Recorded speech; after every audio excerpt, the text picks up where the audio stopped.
Demócrito de Abdera estudou sobre ética, física, matemática, literatura e música. Falamos dele recentemente no Você Sabia? Ele foi intitulado pai do atomismo por afirmar que tudo é composto de átomos e de vazio, e que os átomos são infinitos em tamanho e número, e que todas as coisas são compostas de átomos, inclusive a alma. No campo da ética, ele abordou o conceito de eutimia, que significa bom humor. Ele afirmava que para a eutimia ocorrer, são necessárias duas condições. Primeiro, que haja a justa medida da alma, ou seja, que haja equilíbrio, e que esta deve estar em sintonia com a ataraxia, ou seja, o domínio da paixão.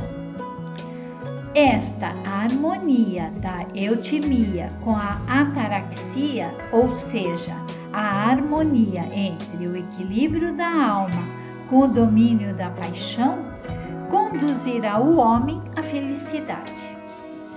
Demócrito dizia ter esse controle e que era por isso que ele vivia feliz e sorridente, levando a alcunha de filósofo sorridente, ou algumas vezes sendo apontado como o filósofo que ri.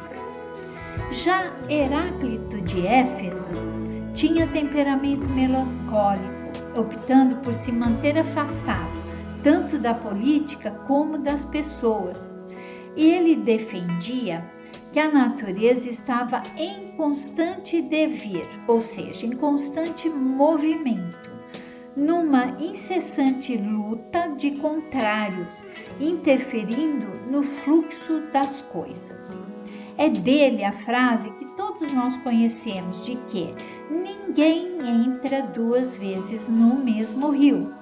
Por quê? Porque quando nele se entra novamente, não se encontra as mesmas águas. E o que acontece com o rio também acontece conosco, ou seja, amanhã nós vamos ser diferentes do que fomos e somos hoje, tá? Heráclito deixou de completar alguns trabalhos em razão da sua melancolia e optou por algumas vezes por se afastar de todos, indo até morar isolado nas montanhas.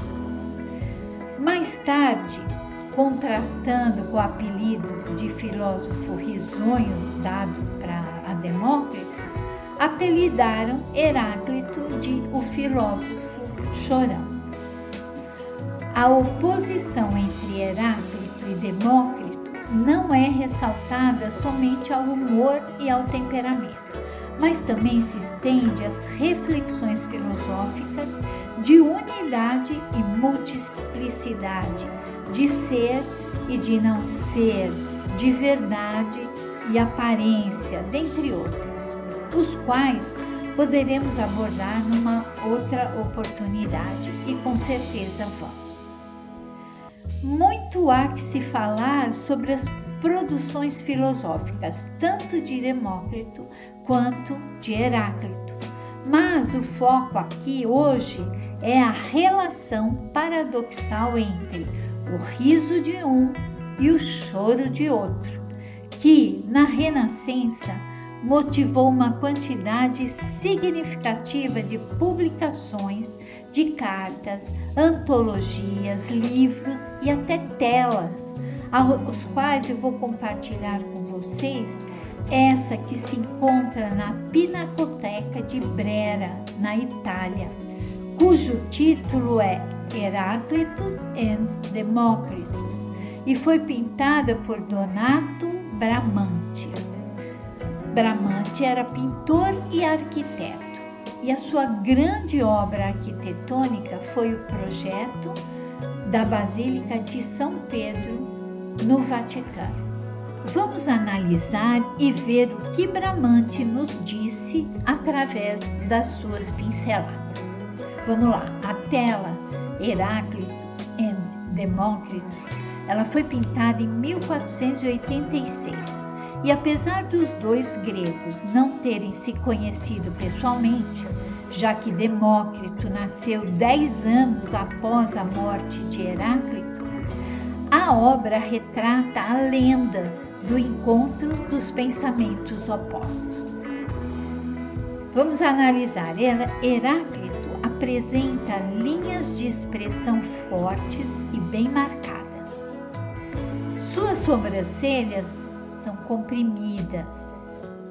Há lágrimas que correm pela face, mostrando seu sofrimento diante da tolice humana, enquanto que Demócrito, com expressões suaves e leves, o seu olhar radiante, ele sorri zombeteiramente por ter encontrado a fórmula da felicidade.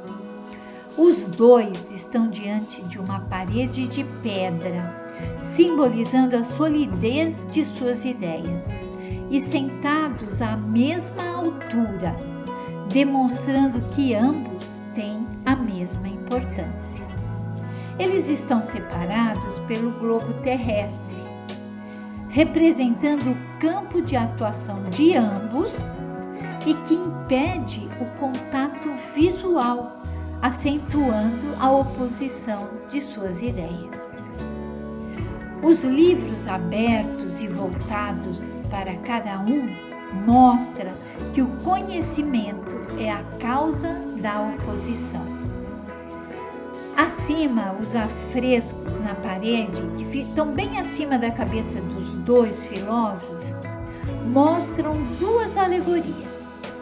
A que está acima da cabeça de Demócrito está Júpiter, com sua jovialidade e alegria. E sobre a cabeça de Heráclito está a carruagem do melancólico Saturno.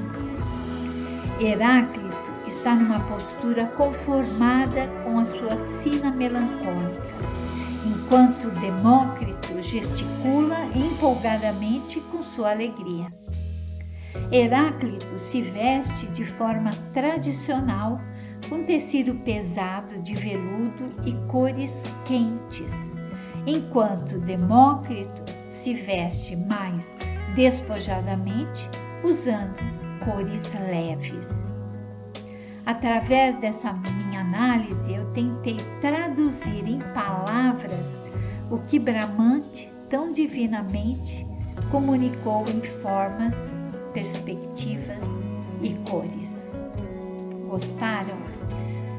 Deixem sua opinião sobre o que vocês acharam da análise. Eu vou adorar saber.